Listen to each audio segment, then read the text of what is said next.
Hello friends, स्वागत है आपका वेकअप इंडिया यूट्यूब चैनल पर। यही समय है आगे बढ़ने का। चलिए आज स्टार्ट करते हैं पॉलिटी एंड गवर्नेंस का लेक्चर 3, जिसमें हम बात करेंगे कॉन्स्टिट्यूशन के बारे में। जी हाँ, संविधान के बारे में आज हम बात करेंगे। तो चलिए आज कुछ इंटरेस्टिंग स्टार्ट करते हैं। आप लोग मुझे बताइए, सब लोग जानते हैं इस बारे में और कई बार क्वेश्चन पूछा भी जाता है। तो बताइए, पहले मुर्गी आया या पहले अंडा? तो कुछ लोग बोलेंगे मुर्गी पहले आई, कुछ लोग बोलेंगे अंडा पहले आया। तो सभी जानते हैं इसका जवाब देना मुश्किल ही है। बट यहाँ पर भी कुछ ऐसा ही है हमारे कॉन्स्टिट्यूशन से रिलेटेड भी, कि कुछ चीज़ें हमारी पहले आ गई थी, यानी कि कुछ अंडे जो हम अगर बोलें तो कुछ अंडे हमारे पहले आ गए थे हमारे संविधान के बनने से, और कुछ अंडे बाद में आए। यानी कि हम कॉन्स्टिट्यूशन अगर हम बोलें कि मुर्गी जो है वो पहले आ गई, और वो कुछ अंडे थे वो उनसे पहले आ गए थे। ये थोड़ा सा आपको रिलेट करवा रहा हूँ यहाँ से मैं। तो अगर हम बात करें तो कॉन्स्टिट्यूशन जो है उसको बनने के बाद उन पुराने अंडों को इसने अडॉप्ट कर लिया, इस तरह से बोल सकते हैं। अब बात कर रहे हैं हम डायरेक्ट अब अपने कॉन्सेप्ट पे। तो कॉन्स्टिट्यूशन क्या है? It is a basic law of the country. हमारी कंट्री का सबसे मूलभूत कानून, सबसे पहला कानून। कॉन्स्टिट्यूशन क्या है? एक तरह का कानून ही तो है। कानूनों का संग्रह तो है ही, बट साथ ही साथ क्या है, हर एक कानून एक कानून की तरह भी है। ये प्रोवाइड करता है कि गवर्नमेंट हमारी कैसी होगी, ठीक है, गवर्नमेंट के क्या क्या रूल्स होंगे, इसके अंदर ही तो सारे कुछ रूल्स बताए गए हुए हैं। तो पहला जो कानून है वो कंट्री का कौन सा है? वो है कॉन्स्टिट्यूशन। अब इस कॉन्स्टिट्यूशन के अंदर ये लॉ डाले गए ना, कॉन्स्टिट्यूशन बना, उसके बाद उसके अंतर्गत क्या बना? सिटीजनशिप अमेंडमेंट एक्ट बना, ठीक है, 1955 का। हिंदू मैरिज एक्ट आया, आरपीए एक्ट 1950 आया। तो इस तरह से सारे एक्ट किसके अंदर आ गए? कॉन्स्टिट्यूशन के अंदर। मतलब कॉन्स्टिट्यूशन आया उसके बाद इन एक्ट का निर्माण हुआ। ये इसके अंदर नहीं है, बट हाँ ये अथॉरिटी देते हैं पार्लियामेंट को कि हाँ आप ये एक्ट बनाओ, है ना। तो आगे बात करते हैं। कुछ कानून ऐसे भी थे, जैसे इंडियन पिनल कोड था, अभी भी जो अंग्रेजों के टाइम पे था, अभी हम उसको फॉलो कर रहे हैं। क्रिमिनल प्रोसीजर कोड, ठीक है, जिसे हम लोग अपराधी संहिता बोलते हैं, ठीक है। एंड उसके बाद इंडियन एविडेंस एक्ट। तो ये सारे जो कानून थे ये हमारे संविधान के बनने से पहले से थे। संविधान हमारा 1949 में बन के तैयार हुआ, उसके पहले से ये आ चुके थे अंग्रेजों के टाइम पर, और ये कुछ कानून संविधान बनने के बाद आए। तो कॉन्स्टिट्यूशन ने क्या किया, इन कानूनों को जो पहले से थे उन कानूनों को इसने अडॉप्ट किया है, ठीक है, इसको याद रखिए। तो कॉन्स्टिट्यूशन से बड़े नहीं हो गए ये कानून। जो अंग्रेजों के द्वारा बनाए गए थे ये कानून को हम कॉन्स्टिट्यूशन से ऊपर नहीं मानेंगे, बट हमारे कॉन्स्टिट्यूशन ने क्या किया, इनको अडॉप्ट कर लिया है। वो इनके बच्चे ही। कॉन्स्टिट्यूशन क्या है? बेसिक लॉ है। एंड ये कानून जो है ये कब बने? कॉन्स्टिट्यूशन बनने के बाद। इस बेसिक से कॉन्सेप्ट को आप समझ जाइए। तो इसी वजह से इसको बोला जाता है कि constitution is the basic law of our country. अब डेफिनेशन देख लेते हैं। तो कॉन्स्टिट्यूशन इज द फंडामेंटल। अब मैं पीछे कॉन्सेप्ट मैंने आपको ये क्यों समझाया, बिकॉज डेफिनेशन में कुछ वर्ड्स हैं तो अब आप अच्छे से रिलेट कर पाओगे। तो constitution is the fundamental and organic law of the nation. इन दो वर्ड्स को हम पहले सबसे देखते हैं। तो फंडामेंटल क्या है यहाँ पे, कि it is the basic law of the country. पीछे हम लोगों ने देखा ना, कॉन्स्टिट्यूशन क्या है? Basic law of the country है, मूलभूत कानून है ये, इसके बाद ये कानून इसके अंदर है ना। तो फंडामेंटल का मतलब समझ में आ गया। तो constitution is the basic law और फंडामेंटल, है ना। और organic law of the country. Organic, organic का मतलब आप लोगों को समझाओ क्या होता है। ऑर्गेनिक वो हर एक चीज है जिसमें कुछ ना कुछ चेंज होता है। लाइक हम सब क्या है? ऑर्गेनिक है। ऑर्गेनिक का मतलब केमिकल टर्म्स में होता है जिसमें कार्बन पाया जाता है और वो आपस में रिएक्शन करते हैं। इनऑर्गेनिक क्या होता है? कार्बन तो पाया जाता है बट वो खुद से रिएक्शन भी करते हैं बट चेंज नहीं करते खुद को। ऑर्गेनिक वो चीज़ है जो खुद को चेंज करती हैं। सिंपल सा कॉन्सेप्ट आप समझिए। लिविंग बीइंग्स बोल सकते हैं उन्हें आप, ठीक है। तो वो अपने आप को बदलते हैं समय के साथ। तो अब कॉन्स्टिट्यूशन कैसे ऑर्गेनिक हुआ? कॉन्स्टिट्यूशन ऐसे ऑर्गेनिक हुआ कि हम लोग देख रहे हैं जब से संविधान बना है, राइट फ्रॉम इट्स बिगिनिंग, 1951 में ही पहला अमेंडमेंट आ गया था। तो तब से लेके अभी तक कितने सारे अमेंडमेंट हो चुके हैं? 100+ अमेंडमेंट हो चुके हैं अभी तक, है ना। तो मतलब क्या है? वो चेंज हो रहा है कॉन्स्टिट्यूशन। ऐसा नहीं कि रिजिड है, एक बार बन गया आप चेंज नहीं होगा। समय की जैसी रिक्वायरमेंट है उसके अकॉर्डिंग उसको चेंज किया जाता रहा है। तो इसलिए इसे क्या बोला जाएगा? ऑर्गेनिक लॉ बोलाएगा एक, ठीक है। तो पहली लाइन आप समझ जाइए, सिंपल सी डेफिनेशन है, याद भी हो जाएगी साथ ही साथ में। The constitution is the fundamental मतलब बेसिक लॉ, एंड ऑर्गेनिक मतलब वो चेंज हो सकता है, ऑफ द नेशन, ठीक है। देन दैट इस्टेब्लिश, क्या इस्टेब्लिश करता है? Conception, character and organisation of the government. क्या इस्टेब्लिश करता है ये? कि हमारी गवर्नमेंट जो हमारे यहाँ गवर्नमेंट होगी, गवर्नमेंट क्या करती है, शासन करती है। तो पहले क्या हुआ करता, राजा के रूल हुआ करते थे, है ना। उसके बाद क्या आया, अंग्रेजों ने रूल किया कर लिया हमारे ऊपर। उसके बाद कॉलोनिज्म जैसे बोला गया। उसके बाद क्या हुआ, डेमोक्रेसी आई। फिर कम्युनिज्म भी चला है कुछ कंट्रीज में। तो ये क्या है, फॉर्म ऑफ गवर्नमेंट है, किस तरह से गवर्नमेंट या शासन किया जाएगा, किस तरह से पूरा शासन चलेगा देश का। तो कॉन्स्टिट्यूशन ये बताता है कि एक नेशन के अंदर किस तरह का शासन होगा, उसका कॉन्सेप्शन कैसा होगा, उसका कैरेक्टर कैसा होगा और उसका डिजाइन कैसा होगा। तो देख लेते हैं तीनों का मतलब क्या है। तो कॉन्सेप्शन मतलब कब इसको कंसीव किया जाएगा। तो हमारी फर्स्ट गवर्नमेंट कब बनी थी, 1952 में फर्स्ट इलेक्शन हुआ था, तब हमारी गवर्नमेंट फर्स्ट बनी थी, है ना। उससे पहले तो जो संविधान सभा थी, जिसने खुद संविधान को बनाया, उसने ही पहले एज अ प्रोविजनल पार्लियामेंट का काम किया और उसी ने ही सरकार को चला रहे थे। 1952 में फिर फर्स्ट इलेक्शन हुआ फ्री इंडिया में, ठीक है। तो कॉन्सेप्शन हो गया।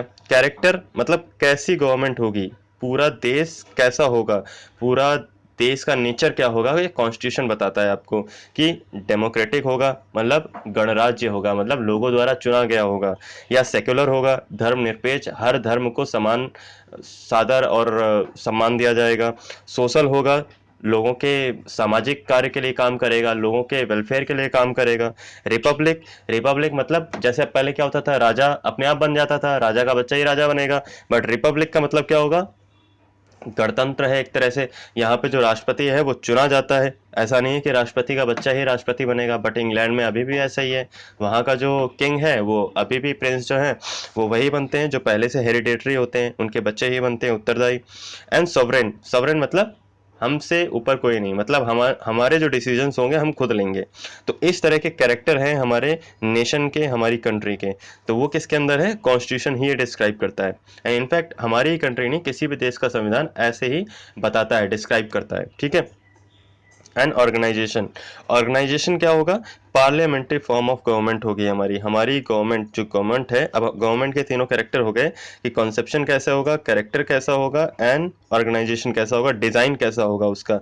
तो हमारी गवर्नमेंट है parliamentary form of government. Parliamentary form of government अभी आपको थोड़ा सा बता देता हूँ, बाकी फिर डिटेल में आपको बताऊंगा। कि जैसे हमने बताया था ना आपको पिछले वाले लेक्चर में कि हमारे एमपी सेलेक्ट होते हैं ना, तो एमपी ये सेलेक्ट हुए, तो ये क्या बन गए, पार्लियामेंट के अंदर आ गए, दोनों राज्यसभा और विधानसभा। अगर केंद्र सरकार के लेवल की बात करें, यूनियन लेवल पे, तो पार्लियामेंट के अंदर राज्यसभा और लोकसभा दोनों के अंदर एमपीज हो गए। अब इन एमपीज में से ही कुछ लोग बन जाते हैं क्या, मिनिस्टर, क्या बन जाते हैं, मिनिस्टर। तो इन एमपीज में से, अब मिनिस्टर को मैंने आपको बताया था ये क्या होते हैं, एग्जीक्यूटिव होते हैं, है ना। और सारे एमपीज क्या होते हैं, लेजिस्लेचर होते हैं। अब दोनों का मतलब क्या हुआ, ये एमपीज क्या है, लेजिस्लेचर है, मतलब ये कानून बनाएंगे। और कुछ एमपीज इनमें से मिनिस्टर बन गए, मतलब ये एग्जीक्यूटिव का काम करेंगे, कार्यपालिका का काम करेंगे, ये इन कानूनों को इम्प्लीमेंट करेंगे, है ना। जैसे ये अभी कोरोना वायरस चल रहा है अभी, तो कौन सा कानून लगा हुआ है, ये डिजास्टर से रिलेटेड जो कानून लगा हुआ है उसको इम्प्लीमेंट कौन कर रहा है, एग्जीक्यूटिव, हमारे मिनिस्टर्स कर रहे हैं। वो कानून किसने बनाया था, इन लेजिस्लेचर ने, सांसदों ने बनाया था। तो ये प्रॉपर फॉर्म हो गया कि कैसे एग्जीक्यूटिव कहाँ से आएगी। और अगर ये पार्लियामेंट्री फॉर्म ऑफ गवर्नमेंट हो गया, मतलब पार्लियामेंट से ही एग्जीक्यूटिव का चुनाव हो जाएगा। बट दूसरी प्रेसिडेंशियल फॉर्म ऑफ गवर्नमेंट जो अमेरिका में है, उसमें क्या होता है, यहाँ पे लेजिस्लेचर होंगे, यहाँ पे एग्जीक्यूटिव होगी और यहाँ जुडिशरी होगी, ठीक है। सिंपल सा मतलब आप समझिए, ये हो गया अमेरिका में, ठीक है। या प्रेसिडेंट फॉर्म ऑफ गवर्नमेंट जहां जहां पे जिस कंट्रीज में उस पर हो गया। एंड अगर बात करें पार्लियामेंट्री फॉर्म ऑफ गवर्नमेंट की, तो क्या होगा, सिंपल सा की होगी लेजिस्लेचर, इसी के अंदर होगी एग्जीक्यूटिव जो मिनिस्टर्स होंगे, और जुडिशरी अलग से। ये पार्लियामेंट्री फॉर्म ऑफ गवर्नमेंट है, समझ में आ गया आपको। चलिए आगे चलते हैं। फिर कॉन्स्टिट्यूशन के बारे में और क्या बोल सकते हैं। अब ये क्यों आ जाता है, कभी कभी बेसिक क्वेश्चन पूछ भी लिया जाता है कि बताइए भाई कॉन्स्टिट्यूशन क्या है, इंटरव्यू में भी पूछ लेते हैं, एग्जाम में भी हो सकता है डायरेक्टली पूछ लिया जाए, और प्रीलिम्स में भी क्वेश्चन फ्रेम करके आपसे पूछा सकता है कि constitution is the basic law of the nation, या फिर उससे पहले जो हमने इंडियन पीनल कोड है और क्रिमिनल प्रोसीजर कोड जो उससे भी पहले बन गए थे, वो बेसिक हैं। तो ऑब्वियसली हमने अभी पढ़ लिया है, तो हमें पता है कि basic law of the nation क्या है, कॉन्स्टिट्यूशन है। तो आगे देख लेते हैं। As well as determines the extent of sovereign power, constitution क्या करता है, डिटरमाइन करता है sovereign powers of the government. तो जो भी गवर्नमेंट है उस नेशन की, उसकी जो पावर्स हैं उसका एक्सटेंट डिसाइड करता है कौन? कॉन्स्टिट्यूशन, की कहाँ तक उन पावर्स को वो यूज कर सकता है, कौन से ऐसे लिमिट है जहां पर गवर्नमेंट को अपनी पावर को लिमिट करना पड़ेगा, और मैनर भी बताता है कि किस तरह से इन पावर्स को यूज करना है। लाइक ऐसा नहीं कि कोई मिनिस्टर बन गया या फिर कोई सेलेक्ट होके ऑफिसर बन गया तो वो किसी भी वे में अपनी पावर्स को यूज करेगा। There is a particularly defined area of the powers that can be used. तो यहाँ पे लिखा भी हुआ है, state should use the power according to the constitution. Constitution ने जैसे बोला है कि अगर ये अपराध किसी ने किया है तो इसको यही सजाएं मिलेगी, या फिर पुलिस ने आपको अगर पकड़ना है तो प्रॉपर वारंट होना चाहिए तभी वो पकड़ सकती है, या पुलिस अगर आपको पकड़ के ले जा रही है तो 24 घंटे के अंदर उसको आपको बताना है, आपको रीजन पकड़ने का, एंड साथ ही साथ आपको रिलीज भी करना है। ठीक है, तो वेरियस प्रोसीजर्स कॉन्स्टिट्यूशन में मेंशन है कि पावर जो है अनलिमिटेड नहीं है, they are limited and they has to be used with according to the constitution only. आगे बात करते हैं, तो constitution is the supreme law. Constitution क्या है? Supreme law of the land. जैसे basic law of the land था वैसे ही supreme law of the land है। ठीक है, and all other laws and customs in order to be valid shall confirm to the constitution. क्या मतलब हुआ इस लाइन का कि ये supreme law of the land है, मतलब इससे ऊपर कुछ नहीं। सुप्रीम और सॉवरेन बात करेंगे हम आगे चल के, सॉवरेन क्या होता है, सुप्रीम क्या होता है। सुप्रीम मतलब सबसे ऊपर, इससे ऊपर कुछ नहीं, समझ गए? सुप्रीम का मतलब इससे ऊपर कुछ नहीं। ठीक है, तो ये क्या है? सुप्रीम लॉ है। अगर कोई और कानून बनता है या कोई एक कस्टम है, कानून या कस्टम, तो कानून कोई भी कानून हो सकता है। जैसे अभी सरोगेसी लॉ बना था, है ना, जिसमें कोई महिला किसी के बच्चे को अपने कोख में पाल सकती है या नहीं, क्या उसके रेगुलेशंस होंगे, तो वो लॉ जो है अकॉर्डिंग टू द कॉन्स्टिट्यूशन होना चाहिए। इसके अगर अगेंस्ट इसकी जो क्या कहते हैं स्पिरिट है, कॉन्स्टिट्यूशन की जो स्पिरिट है उसके साथ अगर ये लॉ मैच कर रहा है तो ठीक है, अगर इसके अगेंस्ट हो जाएगा तो वो क्या हो जाएगा?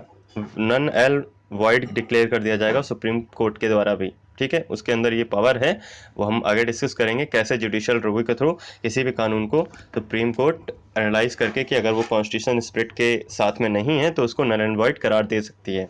एंड ऐसे ही कस्टम, कोई भी कस्टम हो, जैसे अभी सबरीमाला का केस चल रहा है, वो तो चलो अभी डिसाइड होना बाकी है, बट इससे पहले जो कस्टम्स रही हैं जैसे अनटचेबिलिटी थी, ठीक है, अछूत, जिसमें हम लोग क्या, जिसमें वेरियस जो क्लास के लोग थे वो एक दूसरे को छूना छूना नहीं पसंद करते थे, तो उस तरह की चीज़ें हटा दी गई। सती प्रथा हटा दी गई ना, बिकॉज वो जो कस्टम्स थी वो कॉन्स्टिट्यूशन के स्पिरिट के साथ नहीं थी। क्यों? हम सब इक्वलिटी, हमारा कॉन्स्टिट्यूशन क्या बोलता है? हम सब इक्वल हैं, हम सब बराबर हैं। तो अगर ऐसी कोई भी कस्टम जो कॉन्स्टिट्यूशन के स्पिरिट, इक्वालिटी, जस्टिस इसके अगेंस्ट होगी तो उस कस्टम्स को नल एंड वॉइड उसको हटा दिया जाएगा। जैसे अगर एग्जांपल पर हम अगर यहाँ पे देखेंगे तो कस्टम्स लाइक अनटचेबिलिटी किसके अगेंस्ट थी? आर्टिकल 17 के।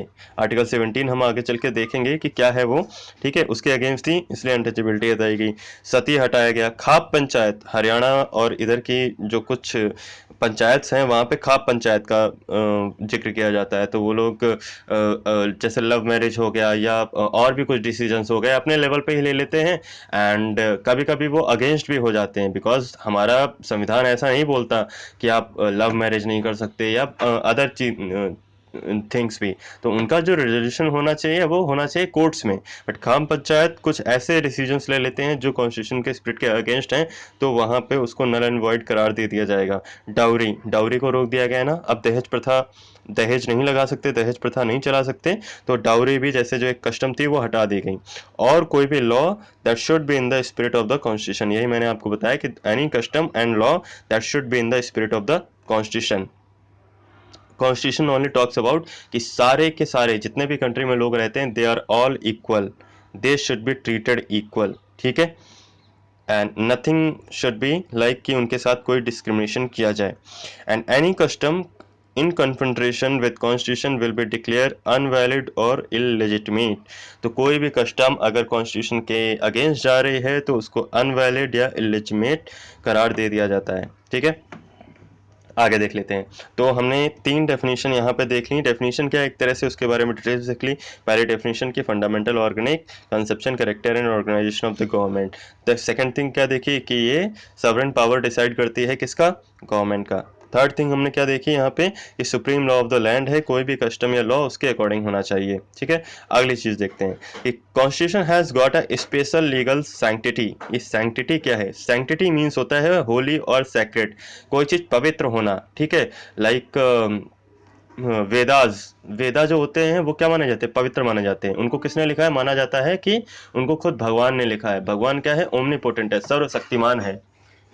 तो इसलिए क्या हो जाएगा, वो सेक्रेड हो जाते हैं, वो सैंक्टिटी उनकी क्या है, स्पेशल सैंक्टिटी है। ठीक है, रिलीजियस सैंक्टिटी है उनकी, हिंदू रिलीजन के अकॉर्डिंग।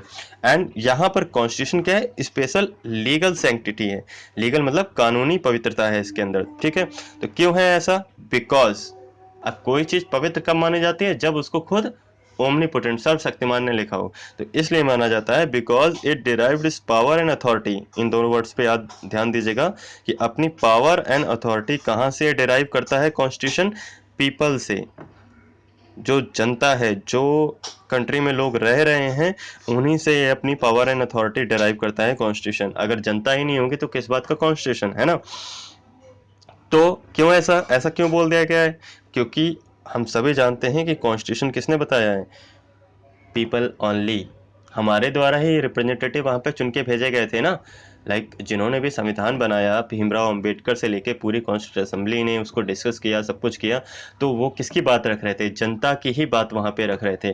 तो जनता, अब इतने बड़े देश में हर एक लोग वहाँ पर पहुँचकर बात नहीं कर सकते और एक कंक्लूजन पे नहीं पहुँच सकते। तो लाइक अगर 1 लाख लोगों ने एक लोग को चुना है कि आप हमारी बात वहाँ पे रखो जाके, तो वो अपनी उस 1 लाख लोगों की आइडियोलॉजी को वहाँ पे प्रस्तुत कर रहे हैं। तो इसलिए वो एक जो रिप्रेजेंटेटिव हो जाएगा वो जनता की ही बात को रख रहा है, वो जनता ही है। ठीक है, तो इस तरह से कॉन्स्टिट्यूंट असेंबली में जितने भी मेंबर थे, they were representing ideas of the people only, of the nation of India, है ना। तो उन्हीं लोगों के द्वारा ये कॉन्स्टिट्यूशन बनाया गया, इसलिए कॉन्स्टिट्यूशन क्या है, ओमनीपोटेंट या सर्वशक्तिमान लोगों द्वारा ही बनाया गया है। तो इसलिए इसको क्या मिली हुई है, स्पेशल लीगल सैंक्टिटी मिली हुई है। नेक्स्ट थिंग क्या है, constitution regulates the relation between the citizen and state.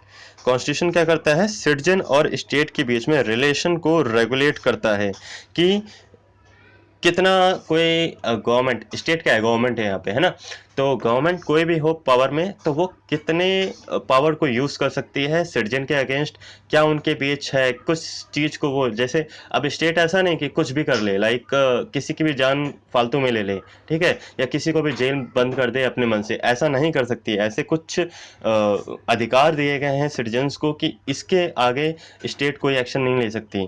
जैसे कि फंडामेंटल राइट्स हैं हमारे, ठीक है, जीने का अधिकार सबसे पता, आर्टिकल 21 राइट टू लाइफ, ठीक है, आर्टिकल 19 जिसमें हम फ्रीडम है हमें बोलने की, मूवमेंट करने की, कहीं पर भी जा सकते हैं, ठीक है, हमें रोजगार में इक्वल अवसर प्रदान हो हर एक जगह पर, तो वो सब क्या है, हमारे फंडामेंटल राइट्स हैं। तो इनका हनन नहीं कर सकती गवर्नमेंट्स। कुछ स्पेशल कंडीशंस हैं जहाँ पे किया जा सकता है, वो बात अलग है, बट वो भी क्या है, लेजिटिमेट सिचुएशंस हैं। ऐसा नहीं कि इललेजिटिमेट रीजन देके और गवर्नमेंट किसी के फंडामेंटल राइट्स को हनन करे, है ना। अच्छा, एक चीज़ और आपको बताऊं, यहाँ पे कॉन्स्टिट्यूशन की डेफिनेशन खत्म हो गई है, तो आपको ये बता दूं कि पॉलिटी हम लोग यहाँ पे पढ़ रहे हैं, तो कुछ जो फैक्ट्स हैं ना, लाइक कॉन्स्टिट्यूशन कब बना, कॉन्स्टिट्यूशन बनाने में कितना टाइम लगा, कॉन्स्टिट्यूशन बनाने वाले कौन कौन लोग थे, तो ये जो फैक्ट्स हैं ना आपको लूसेंट में मिल जाएंगे। तो इनको आप अगर वहाँ से लूसेंट से रिवाइज कर लोगे तो बेटर होगा। यहाँ पे हम कोशिश करेंगे उन फैक्ट्स को बीच बीच में लाते रहें, बट हमारा मेन फोकस रहेगा कि कॉन्सेप्ट समझने हैं हमारे, ठीक है, कि फंडामेंटल राइट आर्टिकल 14 से स्टार्ट होते हैं आर्टिकल 32 तक। तो हम उनको देखेंगे कि उनके अंदर क्या क्या है, इनफैक्ट 32 के बारे में बात करेंगे बाद में, तो उनके डिटेल्स जानेंगे कि उनके अंदर एक्चुअल में है क्या, ठीक है, एंड किस तरह से क्वेश्चंस आ सकते हैं उनसे एग्जाम में, तो इस बारे में डिस्कस करेंगे। तो अगले वाले लेक्चर में हम लोग बात करेंगे फंक्शन ऑफ द कॉन्स्टिट्यूशन के बारे में, कि कॉन्स्टिट्यूशन के क्या फंक्शंस हैं, क्या काम में आता है, ठीक है। आज हम लोगों ने देख ली डेफिनेशंस, होप आप इस सर को रिवाइज करेंगे फिर से। एंड हाँ, कि यही है, अगर आपको सीखना है तो आपको डेली रिवाइज करना है।